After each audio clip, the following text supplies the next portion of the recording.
జపాన్లో ఒక సామెత ఉంది. ప్రతి మనిషికి 3 ముఖాలు ఉంటాయట.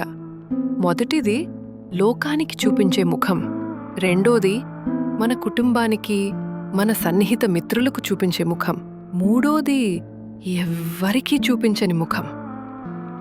ఒక మనిషి తన జీవితాల్లో ఒక మహిళ కోసం ఒక్కసారే ఏడుస్తాడట. ఒకవేళ తన ప్రేమను కోల్పోతే తన జీవితాంతం ఆ ప్రేయసిని అందరిలో వెతుక్కుంటాడట. ఆ తర్వాత తన మనసు మళ్ళీ పూర్తిగా ఎవ్వరినీ ప్రేమించలేదట. మనం నోటితో మన బాధను చెప్పలేనప్పుడు మన కన్నీళ్ళే మన మనసులోని బాధను తెలియజేస్తాయి.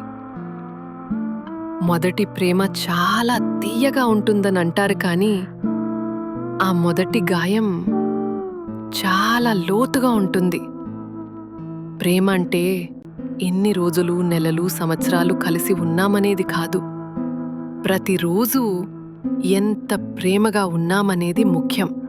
ఒకవేళ మీరు అందంగా లేరని అనిపిస్తే గుర్తుంచుకోండి, మీ ముఖం గత జన్మలో మీరు ఎక్కువగా ప్రేమించిన వారి ముఖంలా ఉంటుంది. ఈ ప్రపంచంలో మనందరికీ ఎన్నో భావోద్వేగాలు, అనుభవాలు ఉంటాయి.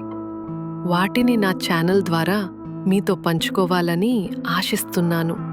మీరు నా ప్రయాణంలో తోడుగా ఉంటారని మనస్ఫూర్తిగా కోరుకుంటున్నాను. దయచేసి నా ఛానల్ని సబ్స్క్రైబ్ చేసుకోండి. మీ ప్రేమాభిమానాలు నాకు చాలా ముఖ్యం.